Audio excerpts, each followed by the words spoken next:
귀한 은혜로 충만케 하실 줄로 믿습니다. 네.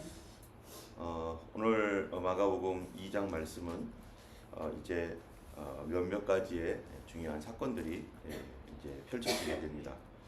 중풍병자를 고치시고 금식에 대한 논쟁, 또 세리마태를 부리시고 또 안식일에 밀 이삭을 자르는 안식일 논쟁 등등 여러 일들이 있는데요.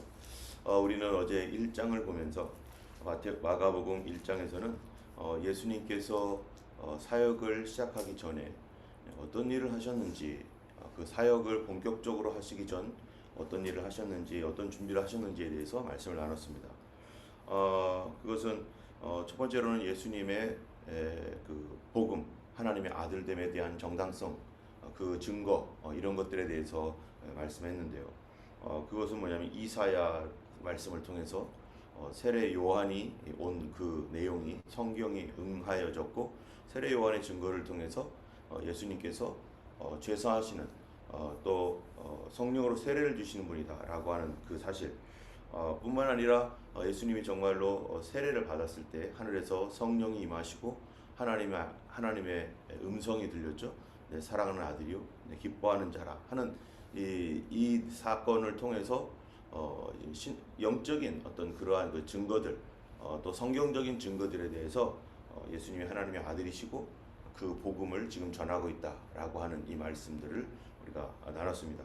뿐만 아니라 이 사건 이후에 예수님께서 제자들을 부르셔서 그 제자들을 이제 세우시고 복음 전할 사람들을 훈련하고 계시는 것과, 더 중요한 것은 예수님께서 이 본격적 사역을 시작하기 전에 광야로 성령의 인도함을 받아 이끌려 들어가서 사단 마귀를 이기고 승리하고 돌아온, 그래서 이러한 사건들이 다 무엇에 관한 것이냐면은 예수님의 그 사역 준비, 사역을 위해서 준비되는 과정이었고, 그런 그 준비되는 과정에서 본격적으로 예수님이 그러면은 하나님의 아들인지에 대한 가시적인 증거, 그리고 볼 수 있는 증거로서 귀신을 내쫓은 사건, 이 사건은 굉장히 중요한 거죠. 뿐만 아니라 그 귀신이 쫓겨나가면서 예수님에 대하여 외치기를 당신은 하나님의 거룩한 자니이다, 하나님의 아들입니다 라고, 이런 귀신들도 예수님을 인정하고 있는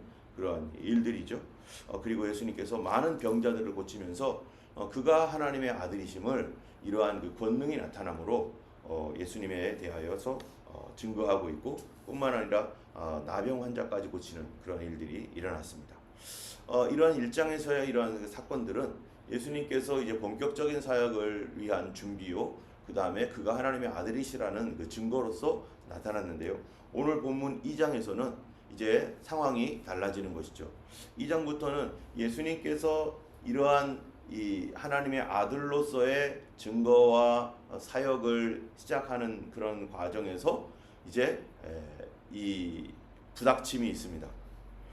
이 1장에서는 아무도 예수님의 사역에 대해서 논쟁하거나 부닥치거나 뭐 거부하거나 이런 그 것들은 없었죠. 초기니까 당연히 그런 것들은 처음 일어나는 사건들이니까 그런 부닥침이 없었는데, 이제부터는 사람들이 예수님의 어떤 사역에 대하여 의문을 제기하고 거기에 대해서 반대하고 왜 그렇게 하느냐고 하면서 이제 의문을 제기하는 사건들이 오늘 전체적으로 나오는 것이죠. 1절부터 이 12절까지는요, 중풍병자를 고친 이러한 사건이 일어나는데, 이 중풍병자를 고치면서 어떠한 논쟁이 일어나느냐, 예수님께서 이 중풍병자를 고치는 이 사건을 그냥 중풍병자만 딱 고치는 게 아니에요. 이 중풍병자를 고치는 사건을 통해서 사람들이 불편하게 만들었어요. 그동안 바리새인들이나 이런 사람들이 예수님이 기적을 일으키니까 와 이랬는데, 갑자기 여기서 예수님 뭐라고 하십니까? 소자야, 내 죄사함을 받았느니라 라고 하는 말을 던짐으로 말미암아서 이 사람들 마음속에, 아니 어떻게 사람이 되어가지고 사람의 죄를 용서한다라고 선포할 수 있단 말인가 라고 하는 이 의문이 들기 시작했어요. 여러분, 성경에 보면은 하나님께서 이 주님의 종들, 구약 성경에서 많은 제자들, 그 선지자들이나 이런 사람들을 통해서 놀라운 권능을 행하시는 일들이 많습니다. 그 대표적인 사람이 누굽니까? 바로 모세죠. 모세를 통해서 막 홍해가 갈라지고 막 하늘에서 막 불이 내리고 막 이런 일들이 있었어요. 또 두 번째로는 엘리야죠. 엘리야를 통해서도 하늘에서 또 엘리야도 또 하늘에서 불이 내렸어요. 이런 그 놀라운 그런 사건들. 엘리사 같은 경우에 정말 뭐 죽은 사람 살리고 막 이런 그 오병이어와 같은 그런 기적들, 이런 기적들이 많이 일어났습니다. 하나님의 사람들을 통해서 막 권능이 일어나서 막 이런 일들은 일어났지만 적어도 어느 누구에게도 하나님께서 이 죄사함의 권세를 준 적이 없어요. 사람으로서는 어느 누구도 내가 네 죄를 사하노라, 네 죄 용서함 받았느니라, 아무도 이렇게 말할 자격도 없고 그런 권세도 하나님이 주신 적이 없기 때문에 구약 성경에서는 계속해서 이런 권능들만 있었지 죄사함의 권세는 아무도 없었습니다. 그런데 중풍병자가 이렇게 내려오는 거예요. 중풍병자가 예수님을 만나기 위해서 자기는 꼼짝할 수도 없는 이런 사람이었잖아요. 근데 그 형제들, 그 친구들이 이 중풍병자를 메고 예수님께로 나오는데 도대체 예수님을 만날 수도 없으니까 지붕 옥상으로 올라가가지고 거기에 지붕을 뜯어내는 거죠. 지금처럼 이러한 그 튼튼한 집이라면은 뭐 뜯을 수가 없죠. 뜯을 수가 없어. 그런데 옛날 그 집들은 이러한 이 지붕에다가 그 나뭇가지들이나 또는 나뭇잎파리 같은 거 이런 것들로, 또 팜추리 같은 경우는 그런 이제 튼튼하면서 여기에 막 그 여러 가지 잎까지 묻어 있으니 그런 것들로 쫙 해놓고 그렇게 덮어놓고 또 물만 안 새게, 비만 안 새게 이런 정도이기 때문에 그냥 그거를 막 뜯어낼 수 있는 그런 상황이었죠. 그렇게 이러한 쉽게 뜯을 수 있는 이런 상황에서 이 사람들이 그 위로 올라가 가지고 막 지붕을 뜯는 거예요. 여러분, 이러한 사건들을 통해서 우리가 뭐 중간에 잠깐 우리가 확인할 수 있는 것은 정말로 예수님을 만나고 예수님의 은혜를 체험하는 데 있어서 어떤 사람들은 예수님이 다가가 가지고 고쳐주시기도 하고 또 쉽게 예수님을 만나는, 그래서 고침받는 사람이 있습니다. 그런데 어떤 경우에는요, 어떤 사람은 이 쉽게 예수님께 다가가지 못하는 사람이 있어요. 그런 사람들은 그 문제를 해결하고 돌파해 나가야 됩니다. 우리도 여기 보면 어떤 분들은 그냥 기도하면서 어느 날 갑자기 하나님의 치유가 임하는 그런 사람도 있는가 하면은, 어떤 사람은 예수님께 나아가려고 하면은 자꾸 뭔가가 방해가 있는 사람들이 있어요. 이것도 방해, 저것도 방해, 여러 가지 방해를 뚫고 가야 되는 그런 상황이 있는 사람이 있습니다. 이 예수님 만날 때 다양한 방법으로 예수님을 만나는데 어쨌든 그런 사람들은 그거를 뚫고 나가야 되는 거예요. 그러면서 그런 거를 뚫고 나갈 때 예수님이 하시는 말이 뭡니까? 그들의 믿음을 보시는 것이고, 그런 것들을 뚫고 나갈 때 그들의 내 믿음대로 되라 하시는 말씀도 있죠. 그래서 문둥병자 같은 경우는 사람들의 방해를 뚫고 들어갔어야 됐어요. 문둥병자가 예수님을 만나기 위해서 그 정상적인 사람들 속으로 나아가가지고 예수님 만나려면은 이 문둥병자에게는 자기가 문둥병자라는 사실을 막 사람들에게 말하고 있어야 되고, 사람들이 오면 막 돌도 던지고 막 이러거든요. 그런데 그렇게 뚫고 예수님을 만나야 되는 사람이 있죠. 수로보니게 여인도 마찬가지잖아요. 예수님이 오시니까 예수님께 나아가가지고 예수님 우리 딸 좀 고쳐달라고 하니까 예수님이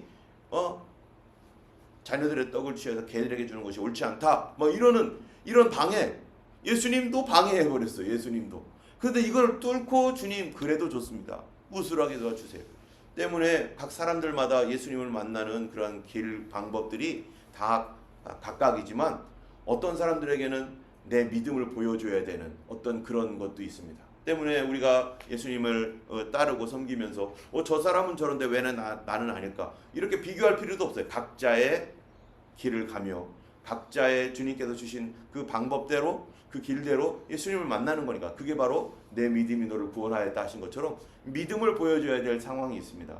여러분, 우리가 여러 가지 어려움들이 있고 문제들이 있다면 그 문제나 어려움에서 어떤 사람은 그냥 주님의 은혜로 들어가지만 어떤 경우에는 그거를 뚫고 가는 나의 믿음을 보여줘야 되는, 계속해서 내가 몇 시부터 언제까지 기도하겠나이다, 내가 금식하겠나이다, 내가 뭐 이렇게 하겠나이다 라고 하는 어떠한 믿음을 보여줌을 통해서 주님이 그 믿음을 보시고 역사하시는 경우도 굉장히 많습니다. 어쨌든 이런 사건들을 통해서 예수님께서 이 중풍병자를 고치는데, 이 중풍병자를 고칠 때 그 중풍병자와 그 사람들의 믿음을 보시고 처음 하신 말씀이 소자야 내 죄사함을 받았느니라 라고 이렇게 말하니까 사람들이 깜짝 놀라서 아니 어떻게 저렇게 말할 수 있지? 어느 누구에게도 하나님께서 죄사함의 권세를 주신 적이 없는데 주님은 어떻게 저렇게 예수님은 저렇게 말하는가? 라고 의문을 가지며 속에 분노가 막 일어나기 시작하는 거죠. 이럴 때 예수님이 하신 말씀이 뭐냐면은 내가 네 병을 고쳤느니라 라고 하는 것과 그리고 내 죄사함을 받았느니라 라고 하는 말 중에 어느 게 쉽겠느냐? 여러분 어느 게 쉬운 것 같아요? 주님께서 그런 권능이 있는 분이라고 해보세요. 사람들은 예수님을 지금 하나님의 아들로 믿는 게 아니라 하나의 선지자 정도 되는 사람으로 믿고 있습니다. 지금은. 그러면 예수님께로부터 나타나는 이러한 여러 가지 권세들, 여러 가지 이 파워, 죄를 그 몸의 질병을 고쳐주고 귀신을 쫓아내는 파워, 이거는 과거 선지자들도 있었던 것이죠. 그런데 그 선지자들과 분명히 다른 점이 예수님께 있는데 그거를 예수님이 지금 보여주시고 계시는 거예요. 예수님께서 병을 고치는 것 그리고 죄 사함을 받았느니라 하는 말 어느 게 쉬울 것이냐? 사람들은 당연히 그런 능력이 있으신 분은 이게 쉽겠죠. 그리고 논쟁을 일으키지 않을 거니까. 그런데 예수님은 먼저 죄 사함 받았느니라부터 선포를 합니다. 그거를 통해서 이제 마가복음 전체 이 뒤로 가는 내용들이 무슨 내용이 되겠어요? 예수님이 누구인가에 대한 이 오늘 첫 번째 마가복음의 첫 번째 논쟁거리, 그건 뭐였습니까? 예수님은 누구시라는 거예요. 이 땅에서도 죄사함을 주시는 분이다. 죄사함의 권세가 있으신 분이다. 이거를 지금 마가복음이 처음부터 이제 꽝 터뜨리고 가는 겁니다. 여러분 마가복음에서 첫 번째 기적은 뭡니까? 마가복음의 첫 번째 기적. 다른 여러 기적들이 있잖아요. 그런데 첫 번째 기적, 요한복음에서는 물을 포도주로 만드신 것을 첫 번째 기적으로 짱 하고 보여줘요. 그럼 요한복음에서는 예수님은 누구이신가라고 하는 그 부분을 이 물을 포도주로 바꾸시는 능력의 주님에 대한 어떤 조명을 해줍니다. 그런데 마가복음에서는 도대체 우리 예수님은 누구신가? 라고 하는 이 메시지의 첫 번째 기적으로 나타나는 게 뭐예요? 귀신을 쫓아내시는 분. 이 땅의 죽음과 어두움과 고통 가운데 있는 어느 누구도 해결할 수 없는 그 귀신의 문제를 쫓아내시는 분을 통해서 예수님은 하나님의 아들이심을 증거하고 있는 거거든요. 그런데 첫 번째 논쟁거리는 뭐냐면은 바로 우리 죄를 용서하시는 분이다라고 하는 이 사실을 이제 마가복음에서 계속해서 보여주고 있는 것입니다. 여러분 이 말씀에서 예수님이 이 소자야 내 죄사함을 받았느니라 하셨을 때 사람들에게 무엇을 알리고자 하셨는가? 거기에 보면은 이 10절에 보면 2장 10절에 그러나 인자가 땅에서 죄사하는 권세가 있는 줄을 너희로 알게 하려 하노라. 여기에서 특별한 단어가 있는데요. 인자가 라는 말과 땅에서 하는 것과 죄사하는 권세. 여러분 죄사함에 대해서는 권세가 있어야지 죄를 사합니다. 그러나 이 권능, 병을 고치는 것은 파워, 능력이 있어야지 병을 고칩니다. 때문에 여기서 예수님은 능력이 있으실 뿐만 아니라 죄사하는 권세를 가지고 계시다라는 것을 지금 보여주고 있는 것이죠. 그런데 여기서 인자라는 말이 특별히 생깁니다. 인자. 예, 걱정하지 마세요. 인자라는 말이 뭡니까? 인자. 성경에서는 구약 성경에서는요. 인자라는 단어가 세 가지로 나옵니다. 첫 번째는 인자는 뭐냐? 이 사람들에게 그냥 일반적인 사람을 인자라고 해요. 인자라는 뭡니까? Son of Man. 사람의 아들이라는 것이죠. 사람의 아들이라는 말을 통해서 그냥 우리가 다 사람의 아들이죠. 사람이다 라는 것을 가리키고요. 두 번째 이제 이 인자라는 말이 선지자를 가리킬 때 인자라는 말을 씁니다. 그래서 에스겔 같은 경우에 인자야 내가 너를 보내겠다 인자야 하면서 에스겔에게 막 이렇게 말을 해요. 그것이 바로 선지자를 상징합니다. 인자는. 세 번째로 다니엘서에 보면은 인자에 대해서 뭐라고 하느냐? 한 인자와 같은 이가 구름을 타고 오신다 막 이런 말씀이요. 그럼 여러분 인자가 구름을 타고 온다는 그 뜻이 뭡니까? 바로 그가 마지막 때에 오시는 메시아 이런 의미를 가지고 있습니다. 그래서 예수님이 마가복음이나 이런 곳에서 인자가 할 때 그냥 단순하게 사람의 아들이 그냥 일반적인 사람 그런 얘기하는 것도 아니고 뭐 선지자 이런 얘기하는 게 아니에요. 예수님이 인자라는 말을 쓸 때에는 바로 메시아라고 하는 어떤 의미를 담고 있는 인자로서 그 내용을 얘기하고 있고, 마지막 때가 시작되었다라고 하는 그런 메시지로서 인자라는 의미를 사용합니다. 여러분, 예수님이 오심이 뭐가 됩니까? 마지막 때잖아요. 마지막 때. 지금 우리가 마지막이라고 하는 종말이라고 말할 때 성경에서 이 종말은 어떤 7년 환란이 있을 그 마지막 그때만을 얘기하는 게 아니에요. 이거를 우리나라에서는요, 뭐 마지막 시대 예수님 오실 때를 말세 지말 이렇게 얘기를 하죠. 그러나 실제적으로 마지막이라고 하는 그것은 언제부터 시작되는 거예요? 예수님이 오심부터 마지막이 시작되는 것입니다. 그래서 이 사도행전에 보면은 베드로가 성령 받은 사람들에게 그 사람들을 이상하게 여기고 막 이렇게 할 때 그 사람들 앞에서 외치는 말이 뭡니까? 말세에 내가 내 남종과 여종에게 뭐를 부어준다고요? 하나님의 영을 부어줄 텐데 그들의 자녀들은 예언할 것이고 청년들은 환상을 보고 아비들은 꿈을 꾸리라. 이게 말세라고 하는 말이 언제입니까? 하나님의 영이 남종과 여종에게 부어지는 때인데 그거를 가지고 베드로가 막 설교를 하는 거예요. 그 메시지는 무슨 뜻이에요? 언제부터 말세예요? 지금 성령이 부어진 그때부터 마지막 때가 시작된 거죠. 주님이 아직 십자가 지기도 전에 십자가 지신 이후 부활 승천하신 뒤에 성령이 부어지면서 이제 마지막 때가 열리게 된 것이고, 마지막 때에 뭐가 복음이 막 전파되어지는 거죠. 그런데 그게 지금 우리가 생각하는 몇 년 이런 게 아니라요. 지금 2000년이 흘러가고 있습니다. 지금. 그러나 지금은 성경의 모든 예언들이 다 이루어지고 복음이 땅 끝까지 전파되면 그제야 끝이 오리라 라고 하신 말씀처럼 이제 복음이 들어가지 않은 나라가 없을 정도로 복음이 땅 끝까지 다 증거되어지고 복음이 끝까지 갔습니다. 이제 예수님께서 그렇게 말씀하시는데 어쨌든 죄사함을 받았느니라 라고 하시는 말씀을 할 때는 두 가지 이유가 있었던 거예요. 첫 번째는 예수님이 죄사하는 권세가 있다라는 사실에 대해서 이제 선포하는 것이고, 어디에서요? 땅에서. 그리고 그분은 인자다. 그 인자는 마지막 때를 열으시는 분이다 라고 하는 의미가 있고, 두 번째로는 이 개인적인 겁니다. 여러분, 이 중풍병자가 병이 걸려서 중풍병이 걸렸던 원인이 도대체 뭘까? 여러분, 우리가 어떤 사람은 감기도 있고 어떤 사람은 폐렴도 있고 어떤 사람은 여러 가지 질병이 있잖아요. 여러 질병이 있는데 이 질병에 걸린 그런 사람들이 어떤 증상을 보고서 무조건 다 기침한다고 감기약죠. 그럼 어떻게 되는 겁니까? 전혀 안 맞잖아요. 예, 아프면은 무조건 진통제 먹어. 그러면은 진통제 먹으면 안 아플 수는 있는데, 그러나 근본적인 문제는 해결됩니까?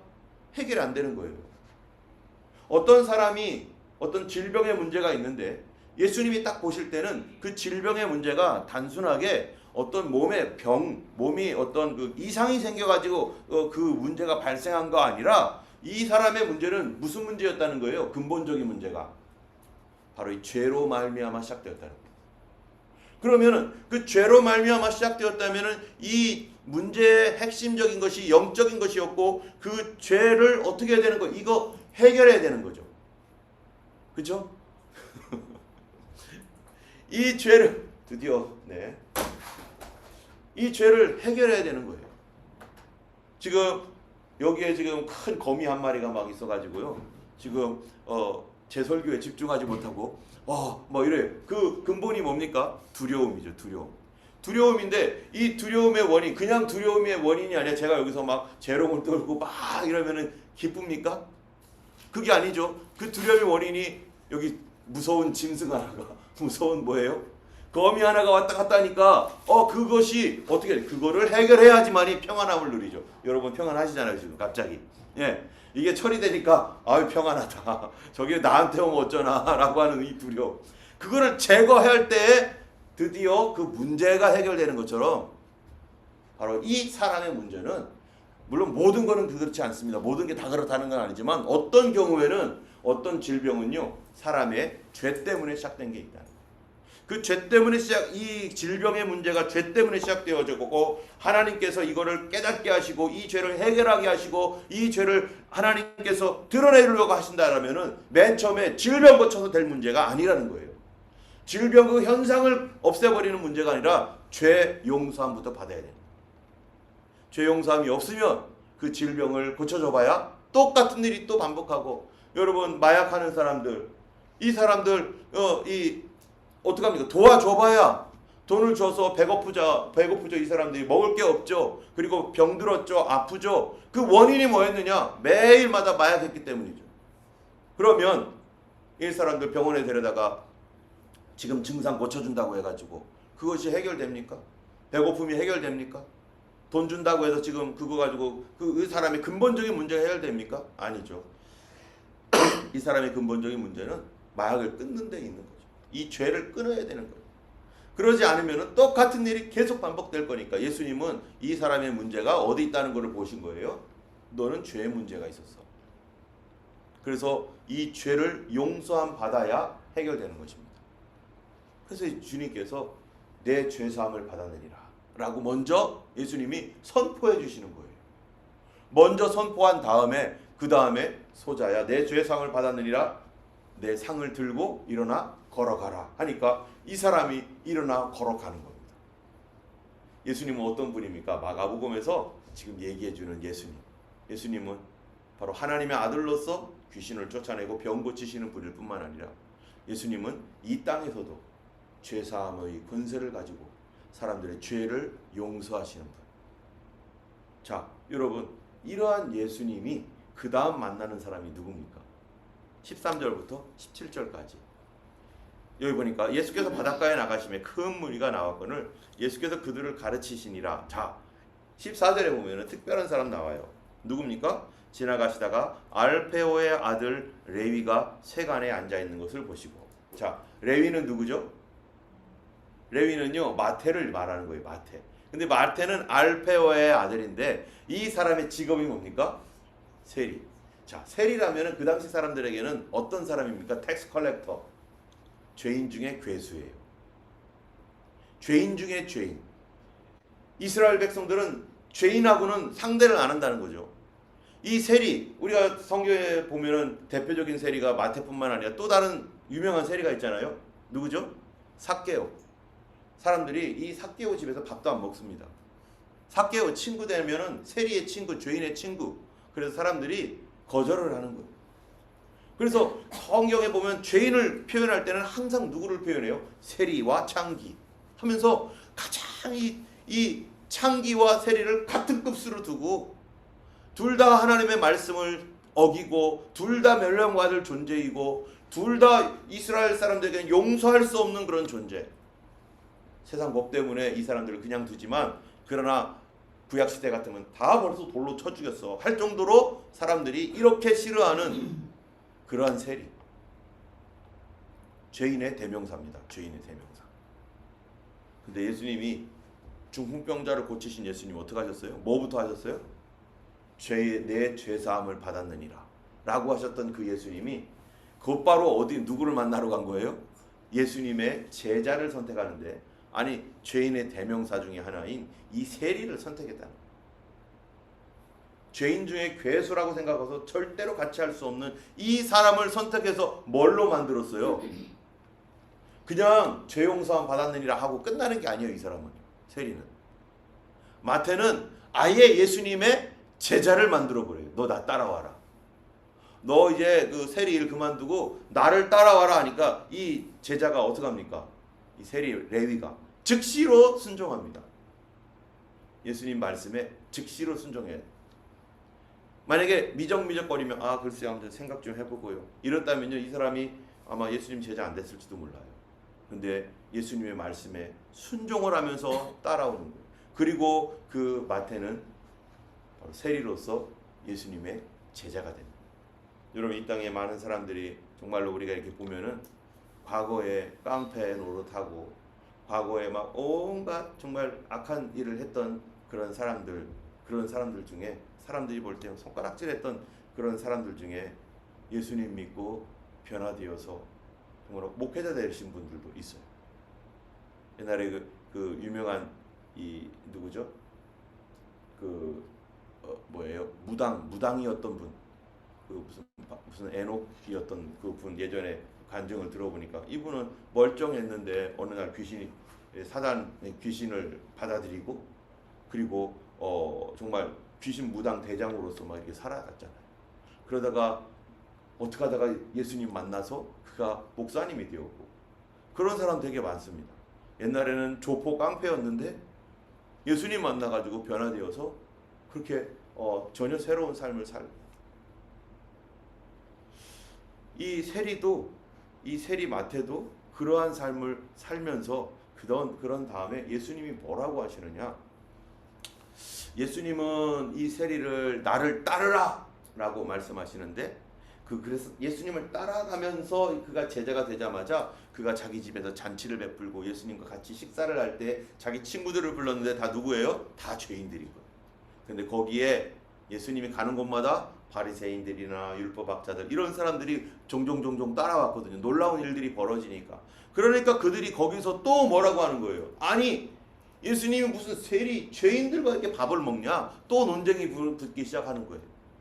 아니 어떻게 죄인들과 함께 먹어? 우리는 이 죄인들하고 접촉도 하지 않는데 불경거래 하면서 경건에 대한 얘기를 하면서 어떻게 죄인과 얘기를 하느냐? 여러분 이 바리새인들 종교인들은 어떻습니까? 자기 자신을 깨끗게 하겠다고 해서 죄인들과 상대도 안 합니다. 영적으로 우리는 깨끗해져야 되니까 내 깨끗함을 유지하기 위해서 우리는 죄인들과 상대할 수 없어. 오늘날도 그렇죠.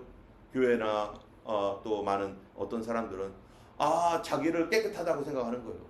나는 거룩하고 깨끗하고 나는 정결하니까 누구랑 상대하면 안 된다는 거예요?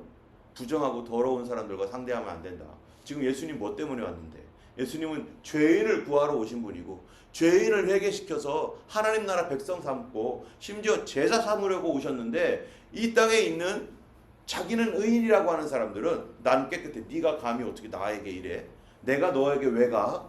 하면서 교회가 불쌍한 사람들, 죄인들에 대하여 전혀 관심이 없고 우리는 우리끼리 자기도 죄인이었었는데 우리는 우리끼리 해가지고 자신을 깨끗하게 해가지고 깨끗하다고 하고서 믿고서 이 죄인들에 대해서 온갖 비난만 하지 그들을 불쌍히 여기거나 그들에게 다가가서 복음을 전하거나 그들을 어떻게든지 그리스도께로 인도하려고 하는 그런 마음이 누구만큼도 없는 바로 바리새인들이 어떻습니까? 나는 깨끗하고 너희들은 더러워라고 하는 이분법을 딱 가지고 더러운 인간들은 우리하고 상대하지 마. 다 하면서 오는 사람들 다 내쫓는 자기의 의에 빠져 있는. 그래서 예수님 뭐라고 합니까? 17절에 예수께서 들으시고 그들에게 이르시되 건강한 자에게는 의사가 쓸데없고 병든 자에게야 쓸데있느냐. 나는 의인을 부르러 온 것이 아니요 또 여기서 뭐라고 해요? 죄인을 부르러 왔노라. 다른 성경에서는 죄인을 불러 뭐하게 하려고 왔노라? 회개시키러 왔노라. 예수님은 죄 사하는 권세가 있으신 분이고 그분은 죄인을 불러 회개시키시는 분인데 여기서 건강한 자, 누굽니까? 건강한 자는 스스로 생각하기를 나는 건강해라고 생각하는 사람, 나는 의인이라고 생각하는 사람, 이런 바리새인 같은 사람들. 그런 사람들은 예수님께 나올 수가 없는 거예요. 어떤 사람들이 의사를 찾아갑니까? 나는 병들었어. 나는 병들어서 이거 이대로 갔다가는 내가 살 수가 없어 라고 하는 사람들이 이 의사에게 가는 것처럼 여러분 예수님은 누구를 부르러 오셨느냐? 나는 의인이야. 나는 괜찮아. 나는 건강해 라고 하는 사람들은 예수님께 절대로 못 옵니다. 그런데 양심의 가책을 느끼고 이 죄를 어떻게 할까? 내가 죄인인데 라고 하는 사람들에게 그거를 숨기고 있지만 어느 날 갑자기 쿡 찔러서 너 죄인이잖아 라고 할 때 맞아 나 죄인이야 이런 사람들이요 나 이거 고쳐야 돼 라고 하는 사람들 그런 사람들을 예수님이 부르시고 오셨고 불어서 그들을 제자 삼고 그들을 하나님의 백성 삼으시려고 오셨다는 겁니다. 여러분 때문에 여기에 있는 우리 모든 성도들 여기 있는 성도들은요 어떻게 예수님을 믿었습니까? 예수님이 기적을 베풀어서 이제부터 예수님 믿자 이렇게 믿는 거는 그 두 번째고요. 진짜 중요한 것은 바로 내 죄 용서함을 받기 위하여 주님 앞에 나와서 그 죄사함을 받고 가야지. 그래야지 정상적인 신앙생활을 할 수 있습니다. 어떤 이 많은 사람들 중에 어떤 사람들은요, 죄사함이 뭔지도 모르고 예수님 믿는 사람이 있어요. 예수님이 내 죄를 사하셨고 내가 죄인이라고 하는 사실에 대하여 그 철저하게 알지 못하고 그냥 어떤 기적 때문에 와, 내 삶에 이런 기적이 나타났어, 와 대단해 라고 해서 이제부터 예수님 따라갈 거야 라고 해서 예수님 따라가잖아요. 그럼 무슨 일이 생깁니까?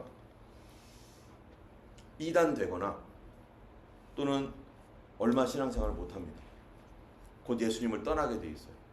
바로 이런 사람들을 성경에서 뭐라고 말하느냐, 성경이 아니라 이 철로 역정에 보면은 이런 사람들에 대한 얘기가 있어요. 그런 사람들을 뭐라고 해요? 담 넘어온 사람이라고 해요. 담 넘어온 사람. 철로 역정에 보면은 크리스찬이라고 하는 이 기독도가 어느 날 큰 책을 읽잖아요. 그게 무엇을 상징하는 겁니까? 성경을 읽을 때마다 이 자기 어깨에 막 점점점 커지는 짐을 느끼는 거죠. 이게 무슨 짐이에요? 죄에 대한 가책. 내가 죄인이구나 라고 하는 이 죄에 대한 가책이 너무너무 커지는 겁니다.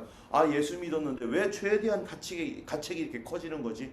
죄를 알게 되는 거죠. 아, 내가 죄인이구나. 내 죄가 이렇게 쌓여 있구나. 그전에는 아무것도 몰랐는데 성경을 읽으면서 내가 죄인이라는 사실을 점점 알게 되었어요. 그러다가 이 사람이 그럼 어디로 가야 되나? 전도자를 만납니다. 전도자를 만나서 저기로 가라고 하는 그 메시지를 듣고 천국을 향해 가기 위하는데 이 죄에 대한 짐이 너무 크니까 이거를 해결하고 가야 되는 거예요. 그러다가 좁은 문으로 들어가서 어디로 가요? 십자가 앞으로 나가니까 그제서야 죄에 대한 이 가책의 짐이 다 풀어지고 죄 용서함 받은 확신이 생기고 아, 이제 해방되었다 하고서 그때부터 뭐가 돼요? 도장 찍히고 하나님의 인친 백성 되고 그리고 무장을 합니다. 이 아름다운 집에 가서 무장을 하는 그 아름다운 집은 사실 교회를 상징하는 건데 무장을 하고 그리고 그 길을 떠나서 사단과의 이 싸움에 돌입하고 막 이렇게 가는 그 여정이 있죠. 철로 역정에 보면. 그런데 가다가 보니까 아니 어떤 사람이 여기에 담을 넘어오는 거예요. 아니 너희들은 왜 담 넘어오냐? 아, 다 이렇게 넘어오는 거야. 괜찮아. 아니 원래는 저쪽 좁은 문으로 들어와 가지고 십자가를 통과해서 이렇게 오는 건데 아니 담을 넘어오면 어떻게 해? 아니야, 다 이렇게 와. 이 사람들이 어떤 사람이에요? 회개 없이 예수 믿는 사람들. 회개함 없이 죄사함의 경험도 없이 내가 얼마나 큰 죄인인지에 대한 이 가책도 없이 교회 나와서 그냥 신앙생활하면서 이게 예수 믿는 거지 하면서 그리고 거기에서 직분을 받고 심지어 어떤 사람들은 장로님이 되고 어떤 사람은 목사님까지 되는 거예요. 여러분 이런 상태가 되면 이게 거짓 선지자가 되는 거죠. 반드시 있어야 될 거. 예수님 믿으면서 반드시 있어야 될 거. 십자가를 만났는가? 죄 용서함의 경험이 있는가? 죄 사함을 받았는가?